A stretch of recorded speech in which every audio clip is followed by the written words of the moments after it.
It is I, John Rodriguez, the uncommon voice for the common man, coming to you today live from Shadyside, Ohio, where everyone in the internet is waiting to hear what I have to say about Mitt Romney's selection of Paul Ryan on the GOP ticket. And I'm going to tell you because, as always in these videos, I offer something different than what any of the other political pundits have to say. That's right. Now, Paul Ryan, as far as that goes, yes, the man is a fiscal conservative, and he will be the one to articulate what has to be done to restore financial sanity to this country. And he is also the one that will be able to articulate why we have to stop doing things the way that we are doing and come up with bold, fresh ideas to save this country. And he indeed offers a sharp contrast against the heat-big Indonesian chief, and that will be a good thing. But everybody else is talking about the problems that Paul Ryan may present. And everybody seems to think it might be his budget, and it might be Medicaid. But ladies and gentlemen, I've got something to tell you right now that is probably more damning than anything else anybody is saying. And that is this. The man looks like Eddie Munster. He does. He looks like Eddie Munster.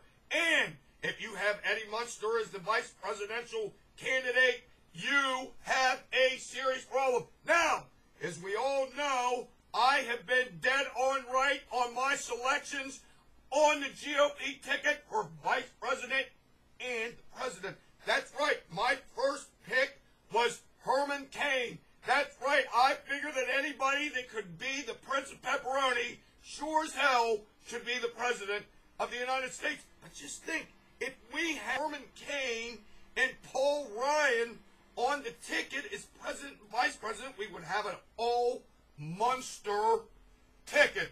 And that would be a good thing. And then my next first pick, of course, was Newt Gingrich. Because I figured that any man that has that many mother-in-laws or ex-mother-in-laws probably understands stress and fatigue better than anybody else in the country. And if this guy can appease all those mother-in-laws, he has to be a winner. Then my next first pick, of course, was Rick Santorum. And I like Rick Santorum's vest better than anybody else because there is no doubt about it, a sharp-dressed man would be a very good president. Now, when it comes to vice presidential selections, you know, I figured that once we had Mitt Romney as our nominee, he would have to be very careful on who he would pick as his running mate. And as always, I was dead on right when it comes to that too. That's right.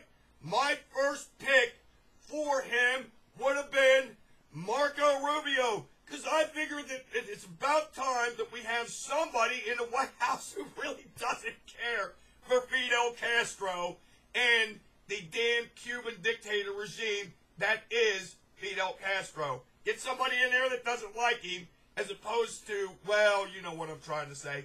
Then my next first pick was none other than Condoleezza Rice. I figure that it would be nice to have somebody with a gap in between her teeth that actually had some sense in the White House, if you know what I mean. Then my next pick, my first pick for his running mate, would have been Rob Portman from the great state of Ohio. But to be quite honest with you, anybody that is a real solid Ohio State fan has no business in a damn White House. After all, look what happened to Penn State, and you see where that went. Well, Penn State, Ohio State, Big Ten, it's all the same damn thing as far as I'm concerned. Now, then there was David Petraeus. I thought he was my first pick too. But David Petraeus, you know, they seem to not like him at MoveOn.org. Remember when they called him David Petraeus? Oh my God, you know, do you really want somebody in there that has that kind of baggage that is not liked by MoveOn.org? Gee whiz. So, when it came to Paul Ryan, there he is. The man, the myth, the legend. And tell you the truth, if you ever really look at him, and he does look like Eddie Munster, but he also kind of looks like the Wolfman, too. Just imagine your vice president growing hair and claws and threatening all these damn terrorists and all these damn extremists. He would be the man to get things done as far as diplomacy goes, because nobody really wants to anger the Wolfman. And not to mention the fact he is a Packer fan. And when the more Packer fans we have in high offices, the better off we are all going to be. So there you have it. Why I think Paul Ryan is the perfect candidate to be on the ticket with Mitt Romney, as I always predicted. Until next time, this is your favorite conservative, Ronald Reagan, saying this to you right now. Just remember this. If you can't dazzle him with brilliance, buffalo him with bullshit. Until next time, over!